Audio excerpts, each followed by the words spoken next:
I believe we're scheduled to begin with Mr. Dolan. Esteemed members of the committee, thank you for having me. I'm a researcher and historian on the matter of UFOs, particularly as they relate to U.S. national security policy. I just have a short statement here. The UFO problem has involved military personnel around the world for more than 60 years, and it is wrapped in secrecy. Because this subject is so widely ridiculed, it's important to stress why it's worthy of serious attention. Stories of strange objects in the sky actually go far back in time, but from the 1940s to our own era, military personnel from the United States and many other nations have encountered unidentified flying objects, visually or on radar or both, sometimes at close range. These events happen not scores of times, but hundreds of times, perhaps thousands. Sometimes the encounter was nothing more than a solid radar return of an object moving at an incomprehensible speed, performing impossible maneuvers. Sometimes it included the violation of sensitive airspace. Often it involved the dispatch of one or more aircraft to intercept the object. At times, crew members have claimed to see a metallic disc-like object, sometimes with portholes, sometimes with lights, frequently engaged in what appeared to be intelligent evasive maneuvers. In a very few cases, it appears to have involved the military retrieval of a UFO. In a few others, it involved injury and even death to military personnel. And in a very large number of recorded instances, military personnel who encountered UFOs were adamant that they did not see a natural phenomenon. This is clearly a serious development, and it has been treated as such by those groups charged with maintaining national security. The CIA, the NSA, and all branches of military intelligence have historically received UFO reports and discussed the matter as something of serious concern. And yet, the military and other branches of government have created the fiction for public consumption only that the UFO problem is nothing to be concerned about, certainly not the result of little green men. We are fortunate that starting in the 1970s, the U.S. Freedom of Information Act began to help researchers learn some of the truth that lay behind the facade of propaganda.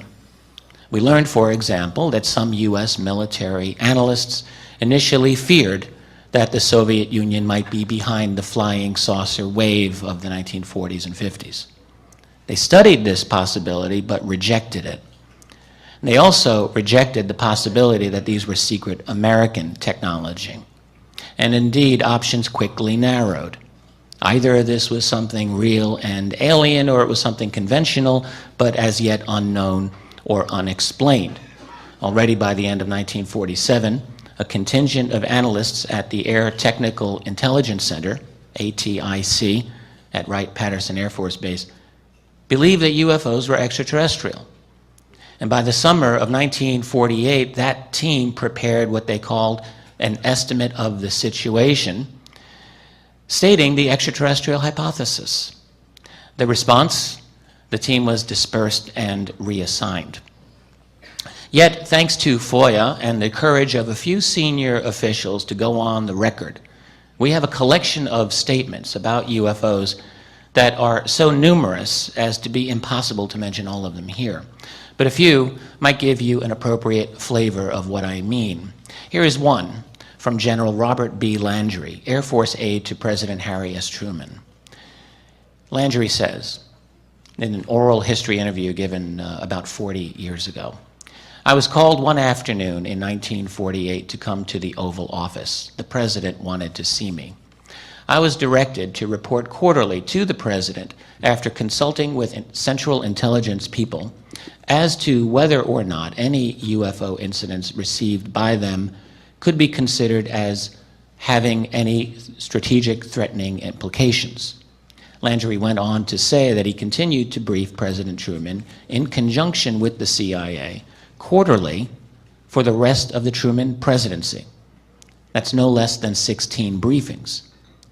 We might want to know why a man as busy as President Truman was, why he would take the time out of his schedule to have so many meetings about UFOs. And yet we have no official transcript or record of those briefings. This is a statement from a top secret 1948 Air Force intelligence report called Analysis of Flying Object Incidents in the U.S. Quote, "The frequency of reported sightings, the similarity in many of the characteristics attributed to the observed objects, and the quality of observers considered as a whole support the contention that some type of flying object has been observed. The origin of the devices is not ascertainable." And just two more quotations here I want to give you.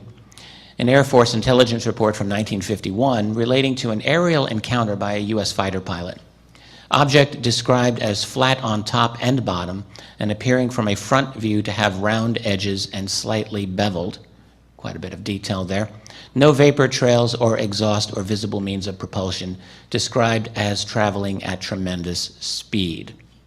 And one more quote from the early years, this one from a former head of the CIA, Roscoe Hillenkotter, speaking in 1960. "Behind the scenes, high-ranking Air Force officers are soberly concerned about UFOs, but through official secrecy and ridicule, many citizens are led to believe the unknown flying objects are nonsense." Now, how much clearer a statement should responsible citizens, academicians, media, and political leadership require before demanding to get some reasonable answers as to what is going on behind the scenes in relation to the phenomenon of UFOs? Because the problem certainly did not end during the 1960s or 1970s or 1980s, but has continued to the present day. During the summer of 2002, just outside this city, over the town of Waldorf of Maryland, dozens of witnesses reported an incredible scene. Multiple jet fighters chasing multiple large, unknown objects that were of blue and orange coloration. All the witnesses, two of whom I interviewed personally and several of whom spoke to national media, described the amazing performance and capability of these objects. The Air Force itself admitted that it had scrambled F-16s to investigate unknowns, which it had also admitted it had tracked on at least one of these objects on radar. We also learned that the UFO simply disappeared from the radar. The Air Force conclusion was that it could have been, quote, any number of things. Now, perhaps we might like to know precisely which things. What blue object can descend at an 80-degree angle, stop, reverse course, and accelerate away from two F-16 jets near the nation's capital in post-9/11 America? Might be an interesting question to ponder. Over Chicago O'Hare's airport, in November 2006, same kind of situation. A dozen United Airlines employees, including at least one pilot while on the ground, saw a hovering disc-shaped object below the clouds. It then accelerated away so fast that it punched a hole through the cloud. United ordered its employees to silence, but one of them reported the event anyway. After denials by United and the FAA, both agencies were forced to acknowledge that indeed those people had made UFO reports. And again, we might ask, what might this have been over one of the busiest airports in the world, and why the steadfast silence and denial? These are only some of the better-known recent cases. There are, in fact, an overwhelming number of them. The two largest websites for collecting North American UFO reports, the National UFO Reporting Center and the Mutual UFO Network, have a combined total of well over 10,000 reports every year. Now, clearly many or most of these would turn out to be something prosaic if they were given an adequate investigation. But go through some of these reports. Many of them are truly incredible, and many of them have indeed received follow-up investigation. They are unexplained, and at least by our conventional wisdom, unexplainable. The combination of astonishing performance, powerful statements from selected senior officials, and unremitting silence and dismissal by our political establishment point to a problem. This is not merely the problem of cognitive dissonance. It is the problem of a political system in which the wheels have fallen off the machine. It is imperative, in the name of science and responsible public policy, that we get those wheels back on and begin a genuine, open investigation of this phenomenon. We demand and deserve answers from responsible officials who ought to be in the know. And if they're not in the know, we all need to investigate and find out just who is.